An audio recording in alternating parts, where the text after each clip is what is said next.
otter takes an innocuous morning swim in search of food.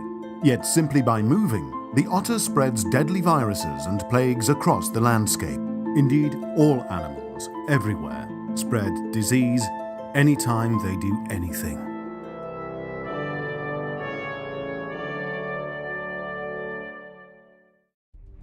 Our planet is but a giant petri dish swirling with pathogens, all mixed by the filthy stirring straw that is the world's fauna. This newborn zebra has only been in the world for a matter of minutes, but she is already plastered in germs.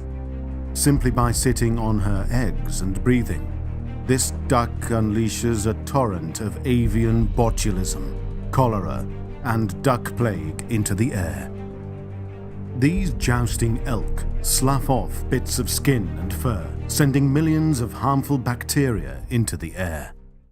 Our closest relative, the chimpanzee, is itself the fountainhead of AIDS.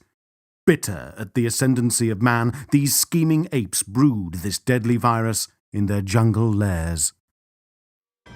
Nowhere on Earth is safe from the threat of animals.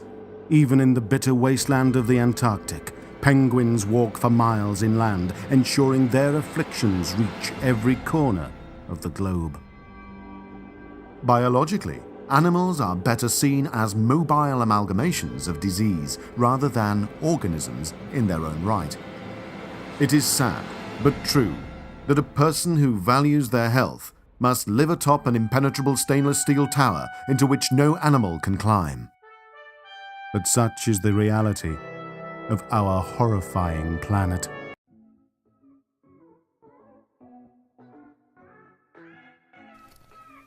Wildlife disease. Wildlife, domestic animals, and humans share a large and increasing number of infectious diseases, known as zoonoses. The many phases of wildlife diseases. Abnormalities on body surfaces and as deformities, others may be represented by abnormal reproductive products, such as deformed eggs and aborted fetuses. Others may have presence of parasitic infections beyond the appearance and clinical signs of live animals and the presence of dead animals. Many other diseases offer no visible clues as to cause. The disease agents that cause zoonotic disease can be contracted from wildlife in two forms: directly by bites or contamination, or indirectly through the bite of the arthropod vectors such as mosquitoes, ticks, fleas, and mites that have previously fed on an infected animal. Examples of disease in wildlife caused by different pathogens. The growths on the white-tailed deer did not directly kill the deer. Death resulted from secondary bacterial infection of abraded areas. Of those, viral-caused fibropapillomas. A cursory evaluation of the Henrich-necked pheasant exhibiting clinical signs of the central nervous disorder might have resulted in assumption of a viral encephalitis. Instead, DDE, dichlorodiphenic-chlorothiazide, is the actual cause. The paralysis of the inner eyelid, seen in this hen, green-winged teal, provides a high probability that type C avian botulism is the cause. This is the disease brought on by the botulinum neurotoxin of the bacterium Clostridium botulinum. As for the flattened eggshell in the white-faced ibis clutch, necrosis examinations have demonstrated two full-size eggs can be found in the shell gland pouch, and as two eggs come in contact with each other, pressure is exerted, disrupting the pattern of mineralization, resulting in two flattened contiguous surface. The Syngamous trachea, or gape-bird parasite, shown here, were responsible for a disease outbreak in a game farm pheasant scheduled for release.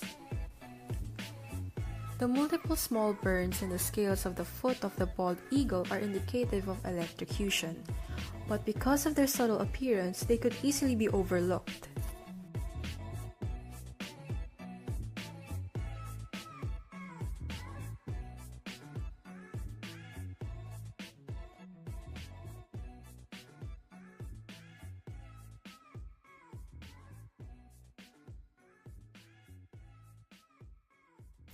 Wildlife disease control is a matter of doctoring the environment, not the animal.